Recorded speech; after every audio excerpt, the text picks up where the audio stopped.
The Federalist Papers. Alexander Hamilton, James Madison and John J. Federalist. 1 Introduction.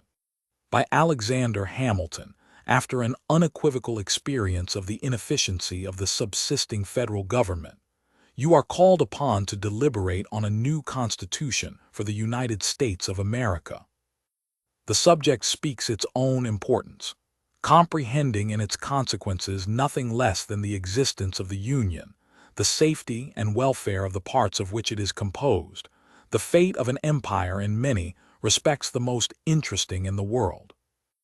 It has been frequently remarked that it seems to have been reserved to the people of this country, by their conduct and example, to decide the important question, whether societies of men are really capable or not of establishing good government from reflection and choice, or whether they are forever destined to depend for their political constitutions on accident and force.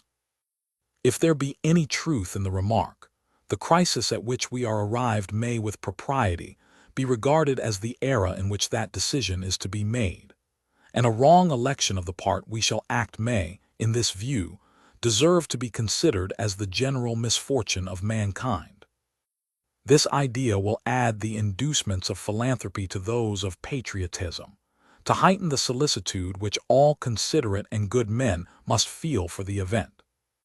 Happy will it be if our choice should be directed by a judicious estimate of our true interests, unperplexed and unbiased by considerations not connected with the public good. But this is a thing more ardently to be wished than seriously to be expected. The plan offered to our deliberations affects too many particular interests, innovates upon too many local institutions, not to involve in its discussion a variety of objects foreign to its merits, and of views, passions, and prejudices little favorable to the discovery of truth.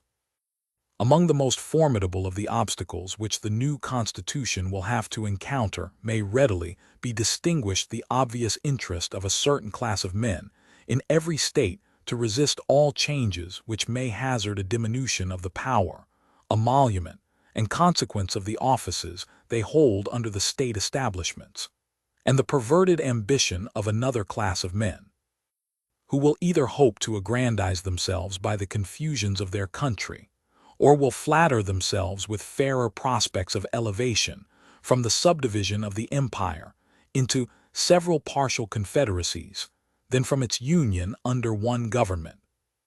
It is not, however, my design to dwell upon observations of this nature. I am well aware that it would be disingenuous to resolve indiscriminately the opposition of any set of men into interested or ambitious views. Candor will oblige us to admit that even such men may be actuated by upright intentions, and it cannot be doubted that much of the opposition which has made its appearance, or may hereafter make its appearance, will spring from sources, blameless at least, if not respectable, the honest errors of minds led astray by preconceived jealousies and fears.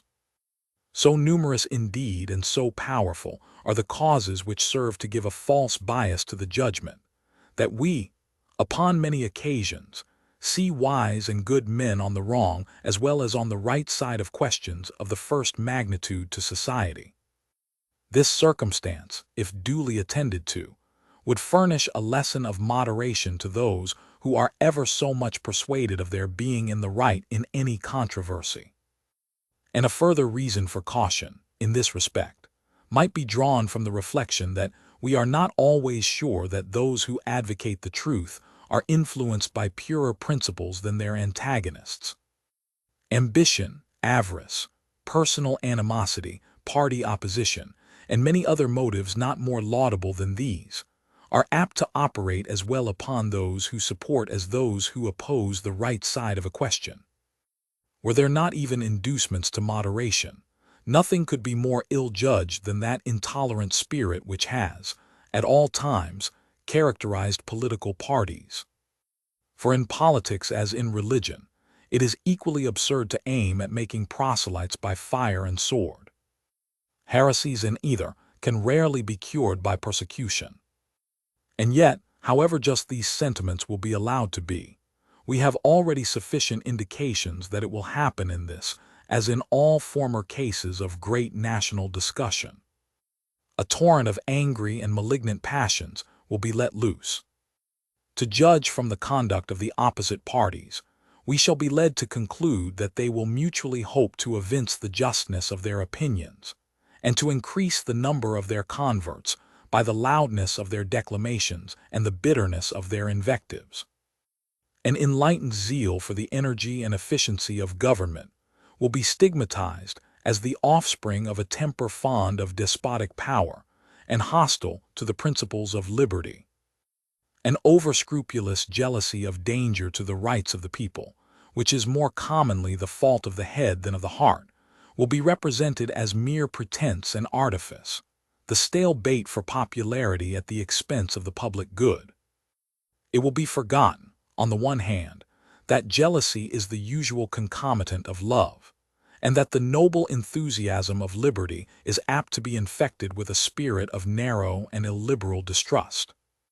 On the other hand, it will be equally forgotten that the vigor of government is essential to the security of liberty, that, in the contemplation of a sound and well-informed judgment, their interest can never be separated, and that a dangerous ambition more often lurks behind the specious mask of zeal for the rights of the people than under the forbidding appearance of zeal for the firmness and efficiency of the government.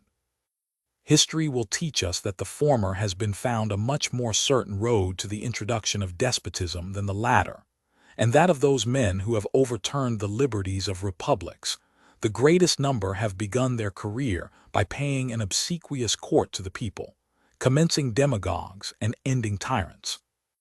In the course of the preceding observations, I have had an eye, my fellow citizens, to putting you upon your guard against all attempts, from whatever quarter, to influence your decision in a matter of the utmost moment to your welfare, by any impressions other than those which may result from the evidence of truth.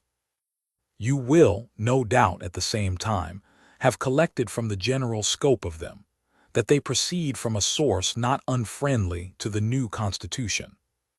Yes, my countrymen, I own to you that, after having given it an attentive consideration, I am clearly of opinion it is your interest to adopt it. I am convinced that this is the safest course for your liberty, your dignity, and your happiness. I affect not reserves which I do not feel. I will not amuse you with an appearance of deliberation when I have decided. I frankly acknowledge to you my convictions, and I will freely lay before you the reasons on which they are founded. The consciousness of good intentions disdains ambiguity. I shall not, however, multiply professions on this head. My motives must remain in the depository of my own breast. My arguments will be open to all, and may be judged of by all. They shall at least be offered in a spirit which will not disgrace the cause of truth. I propose, in a series of papers, to discuss the following interesting particulars: the utility of the Union to your political prosperity, the insufficiency of the present Confederation to preserve that Union, the necessity of a government at least equally energetic with the one proposed. To the attainment of this object, the conformity of the proposed Constitution to the true principles of republican government, its analogy to your own state constitution, and lastly, the additional security which its adoption will afford to the preservation of that species of government to liberty and to property.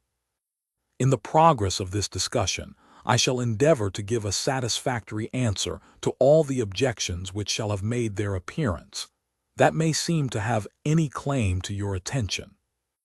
It may perhaps be thought superfluous to offer arguments to prove the utility of the Union, a point, no doubt, deeply engraved on the hearts of the great body of the people in every state, and one which, it may be imagined, has no adversaries. But the fact is that we already hear it whispered in the private circles of those who oppose the new Constitution, that the 13 states are of too great extent for any general system, and that we must of necessity resort to separate confederacies of distinct portions of the whole. This doctrine will, in all probability, be gradually propagated, till it has votaries enough to countenance an open avowal of it. For nothing can be more evident, to those who are able to take an enlarged view of the subject, than the alternative of an adoption of the new Constitution or a dismemberment of the Union. It will therefore be of use to begin by examining the advantages of that union, the certain evils and the probable dangers, to which every state will be exposed from its dissolution. This shall accordingly constitute the subject of my next address.